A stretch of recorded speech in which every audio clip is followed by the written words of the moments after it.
Hey y'all, Jess here. Welcome to the channel. I just wanted to do a quick video today on changing out the fuel filters on a Ram 3500 or pretty much any Ram with the 6.7 liter diesel. But I don't want to do a whole lot of talking. Let me show you the tools you're going to need. Let's dive in, get these filters changed, and show you just how easy it is. Okay, just want to go over a few necessities right quick. 28mm socket. Definitely 28mm. There's some videos out there saying to use an 1 1/8, and you may get away with that a few times, but you're opening up the possibility of stripping that nut out, and it's plastic. That top cover is plastic, so use 28mm. It's a perfect fit, just for future reference.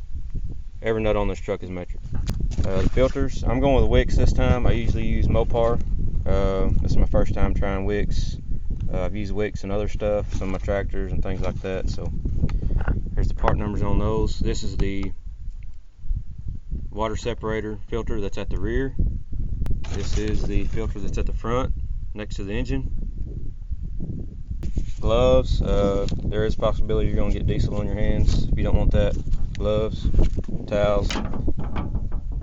Phillips screwdriver for opening that valve for the front filter to drain your diesel and relieve any pressure.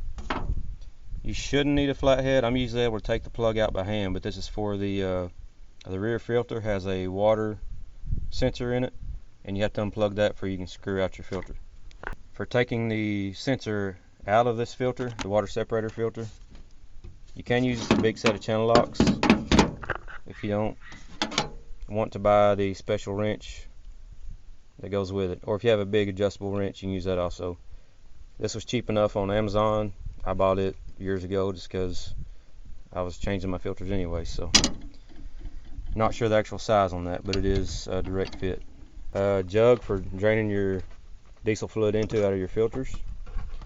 And the other thing you're going to need is a hose. I don't guess you have to have a hose, but it's handy because you can direct that fluid right in that jug. Pretty sure this is a 1/2 inch diameter, and this will just slide over. There's a little nipple on those valves. You just slide it over, open them up, and that'll let you drain all the fluid out. Also, there's a possibility that you may need a oil filter wrench, depending on how tight your filter is. If somebody try to put a little bit extra turn on it, just anything like you'd take off a oil filter with. I was able to use this one, got it off. I think I probably could have used this one also. It's a little cheap one from Walmart. So let's start on this back filter, and we'll get it knocked out. Okay, so the back filter is just pretty much right in front of this back axle here. You can't see it from here, but it's more towards the middle, kind of on the more of the passenger side of the drive shaft.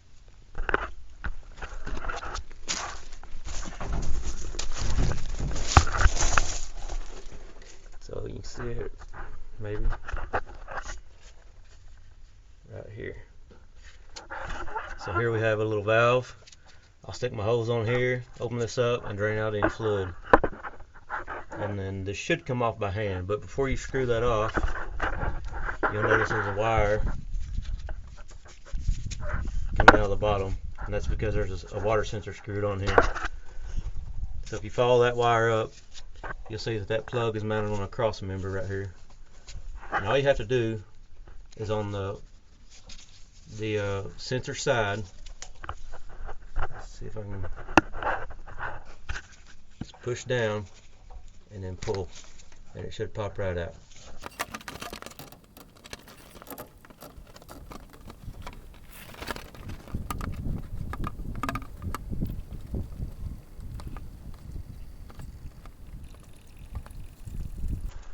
Alright, we got it drained out. That's done. I'll go ahead and close this back off so I can take this hose off.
step right here. I've put a little bit of diesel on the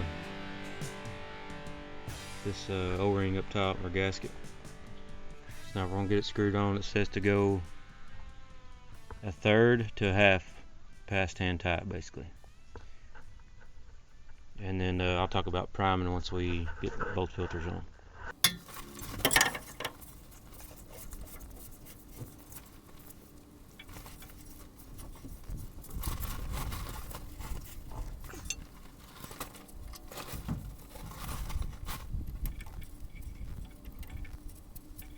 Alright, one little tip is it helps, you want to try to keep it lined up and centered as possible and not be, I call it cockeyed, but you need to put pressure on this bottom here as you screw it in, because I think there's a little spring-loaded ball valve here, and on this filter there's a stem sticking up and it pushes up on that valve, on that ball.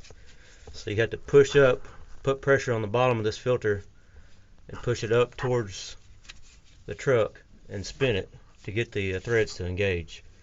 So if you're having trouble getting this on, you might think about trying to do that. Give it some pretty good pressure and spin it on.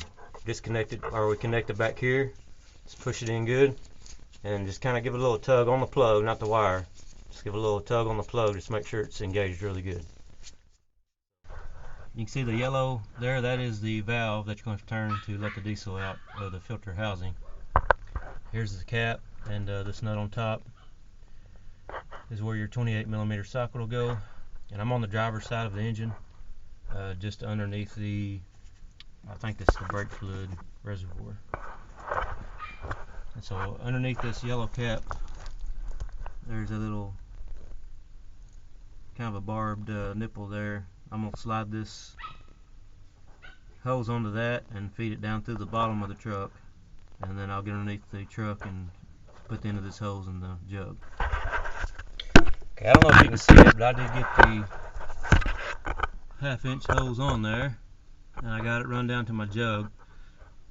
Now that hose was a little bit on the small side, so I just split the end a little bit, just enough to get it slid over that nipple. I mean, it's not going to be pressurized, you're just draining it, so it should work. See, I got my screwdriver. I'm going to stick it on top of this yellow cap and loosen. Lefty loosey. And it don't take much, it's just about maybe 1/4 of a turn. So that's closed. We'll open it, and I can hear it draining. That's about 1/4 of a turn, so it don't take much. So we'll give that some time to drain, and then come back and take this top cap off. So I've got this jug sitting in the front. My hose just kind of ran down in front of the differential cover here.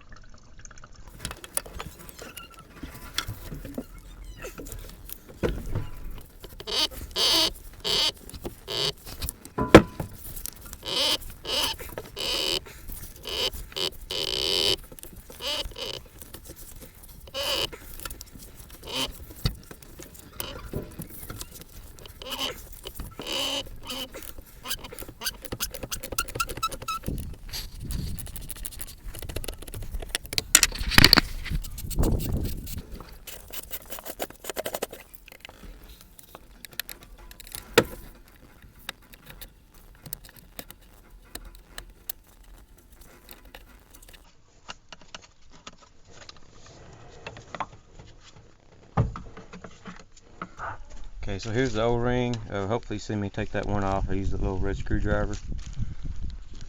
So that just slides over the threads for the cap. This I'm not sure about. This was listed in the parts for this truck, but here's what the one that come off looks like. You can tell it's got an oval piece there. And it does have a little seal down here. Like I said, this is the first time I've used these WIX filters. I may go ahead and put it in there and just see how it fits. Bad part about that is then I can't send it back. So I don't know. Let me do a little research real quick.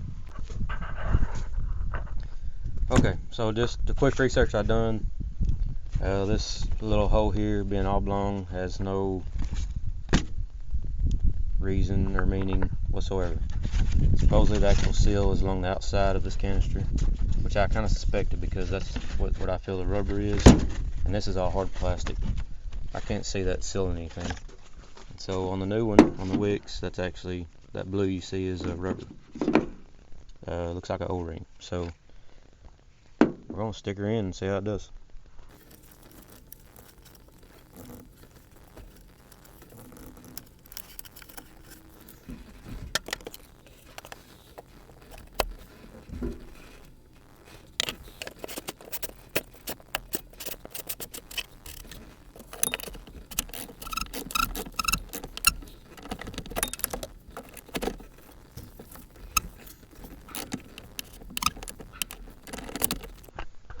Okay, I did feel that seal when I pushed that filter down in there.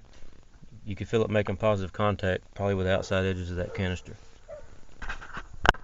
So I got it tightened up. There's torque specs on it, but there's an O-ring, so I just get it snug, or what I think snug, and I can tell the gap on that lid is closed. So I've had good luck doing that. Should be good. And if you haven't already, don't forget to close your yellow cap there that closes the valve.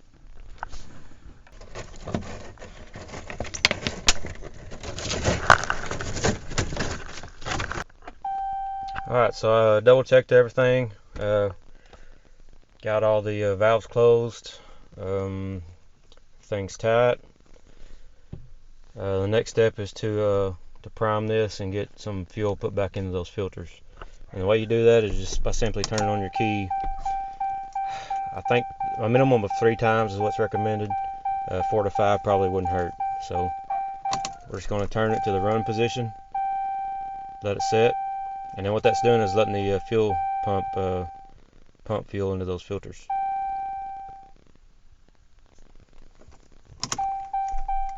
And we'll do this a couple more times.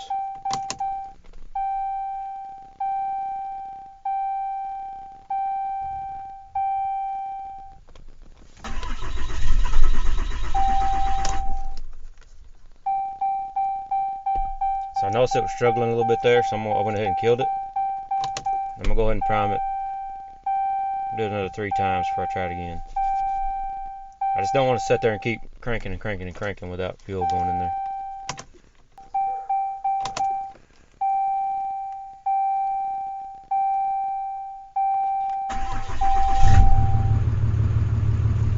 There we go. Let it run just a couple minutes. Make sure and get all the air out of those lines. And the next step is to reset your indicator light. Should be vehicle info. I'm going to scroll down. I'm in vehicle info. I'm going to scroll down until I see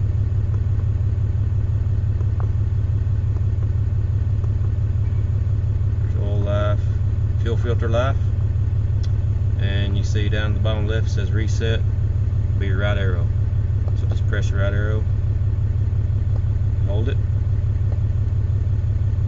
We forgot we got to turn it off. Okay, so we're off in the run position, or the engine's off, but we're in the run position on the key. And so we'll hold this right arrow, confirm reset, push down arrow to yes, push the right arrow again, and you can see that we reset to 100%. So we are good to go.